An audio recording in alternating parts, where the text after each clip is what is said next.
Good afternoon, everyone. My name is Sir Jude, and this is the video lecture for our lesson this morning, which is about evolution. So, before we started our lesson, I asked you to play a game, which is identifying the decade to which certain pictures were most famous for, or that was considered their peak season.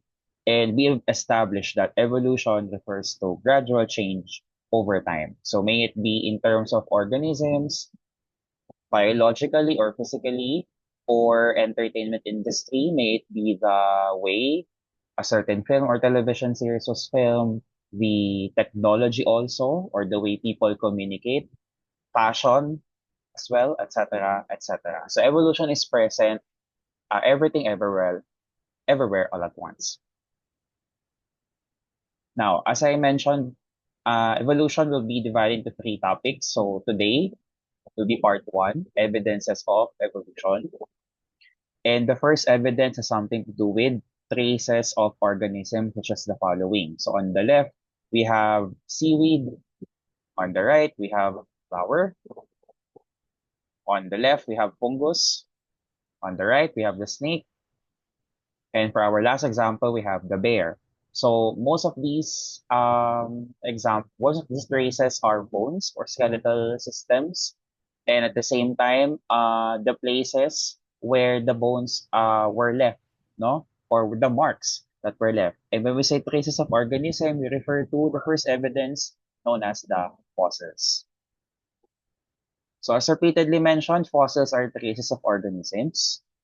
And if you are wondering how fossils were able to have been able to survive for a long period of time without expiring, without degradation, or without vanishing, that's because they're preserved by natural processes, can be buried or frozen in ice, or preserved in museums, or catastrophic events. Now, archaeologists or geologists or even scientists use geologic time scale in order that divides the Earth's history into time intervals in order to situate where when a certain fossil took place, no, or first emerged.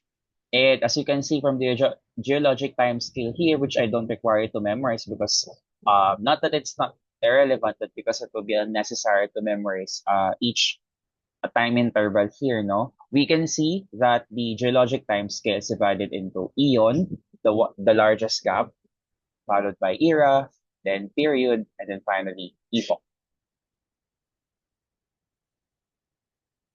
So how do we use the geologic time scale? So for example, we have Aurora Lumina Attenborough. Sorry for if I mispronounce this scientific name, which first existed 562 million years ago. So this is actually a prehistoric jellyfish.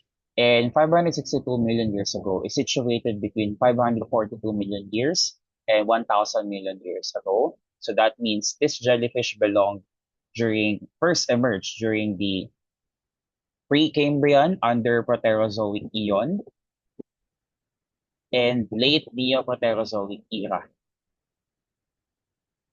There is no period and epoch for this one because we already filled the slots for Eon and era. But for the subsequent examples, we will fill in these four time intervals. Beginning with ammonites, one of the famous prehistoric shells, no, which existed 400 million years ago. And 400 million years ago is situated between 397 and 416 million years in the geologic time scale.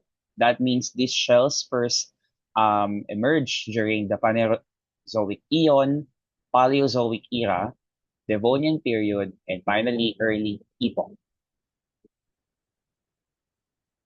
For Mansacha vidali, one of the first flowering plants, which existed 130 million years ago, which is sandwiched between 99.6 and 145 million years ago in the time scale.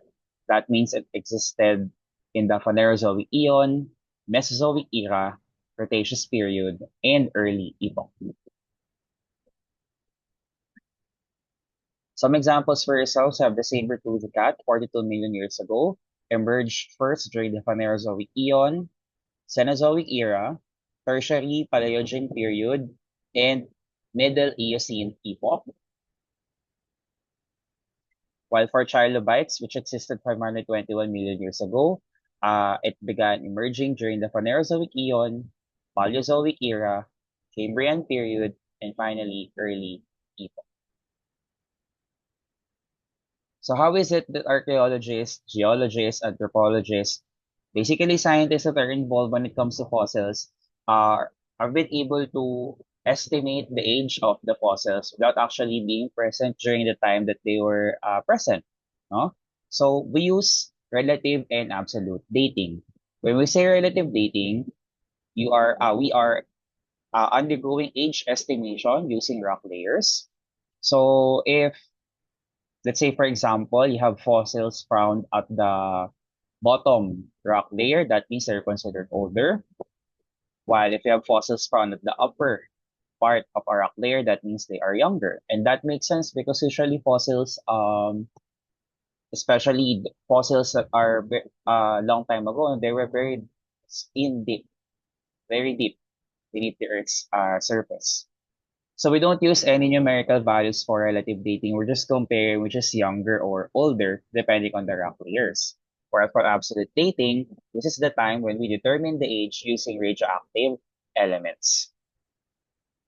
Now, this lesson will not tackle absolute dating because that's a complicated subject, and in our curriculum, we're only focused on relative dating. So we're going to use some rock layers. And here we have it. We're going to arrange the rock layers from oldest to youngest. So here are the rock layers. We have F, J, P, X, S, M, R, K, and P. I'm not saying that that's the answer already, but let's analyze one by one. So we know that the oldest fossil will be situated somewhere at the bottom part. So that means the oldest layer is letter P.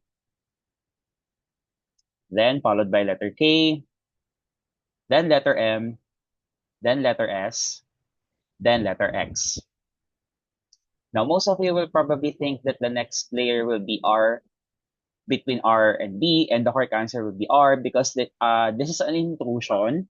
So an intrusion can come in the form of animals burrowing or digging deep into the soil, or it can be magma seeping once a volcano erupts, no? Or it can be natural disasters such as earthquake or tsunami. What I'm saying is that the intrusion must be younger than the rock layers or soil layers that it cuts, because if it were the other way around, like what layer will the intrusion cut if the layers didn't exist in the first place? Okay, now that we settled the arrangement between layers P to X and the intrusion R, that means that the rest of the layers will now follow the same principle, just like what we did for P to X. So that means next in line is P, then J, and that means F is the youngest layer of the 9 layers. Okay, so that's for fossils. And once we start comparing the fossils with other organisms, that means it's time for the second evidence of evolution, which is comparative anatomy. We have two types of comparative anatomies, no? Let's start with this one. We have a human arm, cat leg, a whale flipper, and a bat wing. As you can see, based on the color coding schemes for the bones, no, the purple one corresponds for the humerus, orange for radius, beige white for ulna, then yellow for carpals, green for metacarpals, and lastly, blue-green for phalanges. What I'm saying is that all of these structures are similar in a way that these 6 bones are present. They just differ in size, in form, in shape, and more specifically, they also differ when it comes to function. Human hand is used for touching, cat leg is used for walking, while flipper is used for swimming, while bat wing is used for flying. If you have 4 structures in which they have the same bone structures but different functions, that means they're called homologous. Again, homologous structures have same structures but different functions, and they are a consequence of divergent evolution. One might think no that because the human arm, the cat leg, the whale flipper, and the bat wing has identical bone parts such as the humerus, radius, ulna, carpals, metacarpals, and phalanges, one may assume that these four organisms originated from a common ancestor. And that is what divergent evolution is. It is assumed or believed that these organisms have a common ancestor. And you might be wondering how is it that they evolved to different organisms with different functions, no? That's because their functions change over time due to environmental adaptations. You can't force a whale to fly if their natural habitat is the ocean. You can't force the bat to swim if their natural habitat is the cave. Naturally, they will adjust according to the environment uh, or condition according to the environment that they currently habitat. Okay? How about this trio? No? So, in a way, these are considered the arms of the following organisms. So, we have a shark, which is a fish, no, and its fin. We have the penguin, which is a bird and its wing. We have a dolphin, and which is a mammal and its flipper. We don't have the bone parts anymore the way we had for the human arm, cat leg, whale flipper, and bat wing. But at the same time, what can we deduce here is that these three structures, they may have different bone parts, but at the same time, they all have a common function, which is for swimming. And if that's the scenario, that means that these three follow analogous structures, wherein they have different structures but perform the same functions. And if homologous structures are consequences of divergent evolution, analogous structures are consequences of convergent evolution. Because we have different bone parts, no, we can assume and deduce that these organisms have originated from different ancestors. So we have multiple ancestors for this one. But how is it that they perform the common function? Because as we know, dolphins, sharks, and penguins dwell on the sea, no, or other landforms. And because of that, the structures change over time due to adjusting in their environment, which is naturally if you live in aquatic places, no, then you are conditioned or predispositioned in a way to learn to swim. So they may have different bone parts, but at the same time they perform the same function, which is swimming. All right. So analyze the following scenarios, determine the comparative anatomy of the following pairs of organisms or structures, and justify why. Let's start with letter A, cat leg and whale flipper. Cat leg and whale flipper has the same bone structures because of the color codes. But at the same time, cat leg is used for walking, while whale flipper is used for swimming. That means these two are homologous structures. For cat leg and praying mantis leg, no, they have different bone structures, but they perform a common function, which is for walking. That means cat leg and praying mantis leg are analogous structures. For the third pair, whale flipper and water boatman flipper leg, no, they have different bone structures, but at the same time, they perform the same function, which is for swimming. That means the whale flipper and the water boatman flipper leg are analogous structures. And for the final pair, the praying mantis leg and water boatman flipper leg, they have the same bone structures, almost identical, but different in form and size. And they also uh, have different functions, no? The praying mantis leg is used for walking or hopping, while the water boatman flipper leg is used for swimming. That means that the praying mantis leg and the water boatman flipper leg are homologous structures. All right, so that's the second evidence for you, comparative anatomy.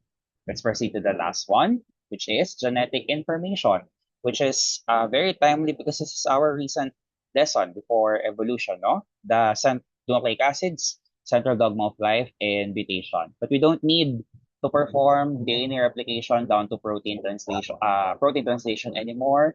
and we don't need to analyze mutations, no? What we need to do is compare the amino acids of a certain protein of the following organisms. So we have humans being compared to five animals such as chimpanzee, gorilla, rhesus monkey, horse, and kangaroo. The second column, the amino acid number differences. No? There is a certain protein I forgot to include here, and the amino acid chain was compared, and these are the amino acid numbers to where they differed.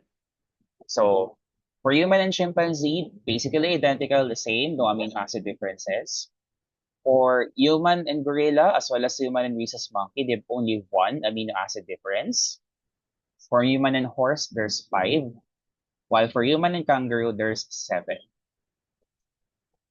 So, number one, which organism or organisms has or have the lowest amino acid differences with humans? That falls into chimpanzee. Number two, which organism or organisms has or have the highest amino acid differences with humans? That falls with kangaroo. Number three, which organism or organisms do you think is or are closely related to humans? That's chimpanzee because basically they have the identical amino acids on a certain protein. I'm not saying that the entire protein of humans and chimpanzees are basically the same, no? But in a certain strand of protein, they do. While which organism do you think is least related to, is or are least related to humans? That falls to kangaroo because they have the most number of amino acid differences. There are still other organisms that are least related to humans. No, I can think of fish, and of course plants, fungi, protists, and even bacteria. But we're only focused on the five animals here. All right.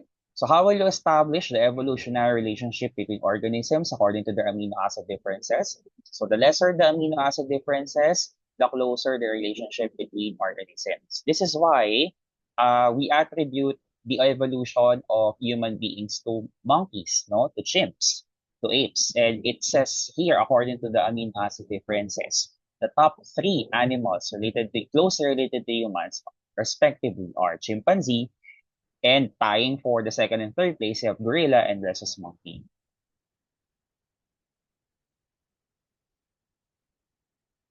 Okay, last question. Uh, Completing the statement, the more the amino acid differences, the farther the relationship between organisms. So obviously, the more that you have discrepancies in the amino acid chain, no, the more that the less related you are with each other biologically and in a way in an evolutionary factor. Okay, so that's it. Those are the three known common or basic evidences of evolution. No, we have fossils number one, comparative anatomy number two, and finally we have genetic information as number three. Tomorrow we will tackle on theories of evolution, so please bring your handouts. But till then, this is Sir Jude. Good afternoon and goodbye.